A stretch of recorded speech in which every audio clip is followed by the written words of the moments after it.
Hello guys, ദേവുലുലു വ്ളോഗിലേക്ക് സ്വാഗതം. ഇന്ന് കുറച്ച് മേക്കപ്പ് സാധനങ്ങളാണ് പരിചയപ്പെടുത്തുന്നത്.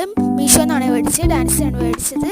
ഫൗണ്ടേഷൻ ആണ് ആദ്യം, പിന്നെ മേക്കപ്പ് ബ്രഷാണ്, നല്ല മേക്കപ്പ് ബ്രഷാണ്. അത് കഴിഞ്ഞിട്ട് 2 ലിപ്സ്റ്റിക്കാണ്.